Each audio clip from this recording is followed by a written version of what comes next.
So Veculim gives you quite a powerful way of managing your consumables. Now I'm going to start off with the dashboard, and we're going to go and we're going to look at what we've preset our stock orders at. So you can set up a whole bunch of minimum stock levels. So as you issue out, when you hit the minimum level, and it pops up on the dashboard here that you need to reorder it. So I've got 3 items that have popped up on my dashboard after issuing them that need reordering. So let's drill down to see what those 3 items are. And I've got test item 5 and 7 and 10. So I've got a couple of different suppliers that I can use for each of them. And because I'm wanting to order all of them, I think I'll pick up consumables supplier, that one there, which is slightly cheaper there. So let us go and order that. And make a little bit more space here, and it's for delivery for today. And we're going to just do one pack.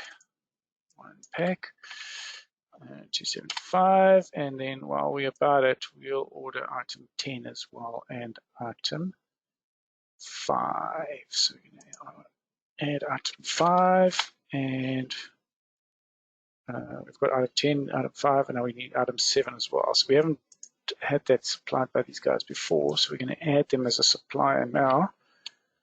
And let's go ahead, and 1060.88 is the order total. Okay, if I wanted to, I could print that order out, and that's what that order would look like with the 3 items. Okay, so now we head over to our GRVs, and we are going to book those 3 items in from the order number, which I think is let's just have a look at the order is 67. 1060.88 is the total. 1060.88 is the, and now we're going to check in our order. I'm going through the order process a little bit quickly because I've explained that in other videos before. So we're going to tag it all 3 items coming in on that particular order. We check them out, they're all right, and if the price has changed, then we would obviously fill in the price here, but for the demo purpose, we'll just leave it as the price as is. We click accept because all of those items are the same and as correct as per order, and now we are going to post it up to the ledger. So there is my total of 1060, and we post it up to the ledger. Now I just want to quickly show you what the effect of this if we are integrating with Sage 1 or any other accounting system, but Sage 1 is live. So what we would do is it would link, if I press F5 here, then you'll see that it links the number 102902 with that consumables order that we landed at 1060, what is it, 1060.88. So it immediately updates your accounting system, as well as now puts it into the inventory consumables account as a increase. So if I press F5 here, then it will increase by that 1060.880, less VAT, because it'll be VAT neutral. So that'll be 9638.31. And if I wanted to drill down to that increase, you'll see that VAT exclusive amount of 922.50, which was the same reference number. I'm just going to go back to the detail. Okay, so now we've have all those items booked into stock, and let's head over to Veculim again, and you'll see that those items are now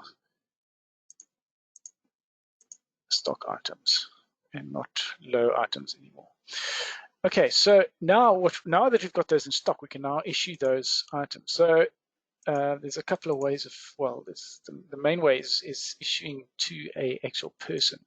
So if we go and we click on issue stock, and we say, all right, let's pick our staff member is Jeff Thompson.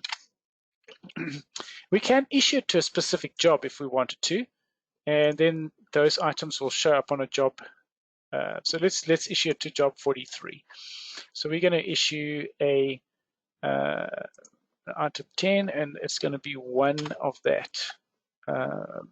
And we're going to issue a test item, a 500 ml of the test item. There you go. And okay, So, all right, so now we're going to issue our stock, those two stock items. So let's just go back to the values again. So this was 40 plus 52.25, and it's both the same stock account, because you can issue to different stock accounts. You can make abrasives and thinner and cleaning, etc., but in this case, we're just issuing it to the same stock. You can print an issue slip for the employee to sign. So he's signing in the date, etc., what he's actually received, and the value, so that he knows what the value is. We can hide the value if you don't want to show this the staff member the value. That's also fine. We can do that. Okay, so that'll show up in our stock movements. So if we wanted to see who we've issued stock to, you can see that there's Jeff Thompson, and we can see what the stock issued is on that particular item, and you can sort by employee. So if you want to see just Jeff Thompson, you can sort by date range. So if you wanted to see what you've issued to a particular employee in a month, then you can do that, and obviously you can send to the Excel spreadsheet. And that obviously affects the accounting system as well. So we're going to head over to the accounting system, and you'll see that there's a decrease now. So 2230.14. So if I hit F5, then you'll notice that the decrease is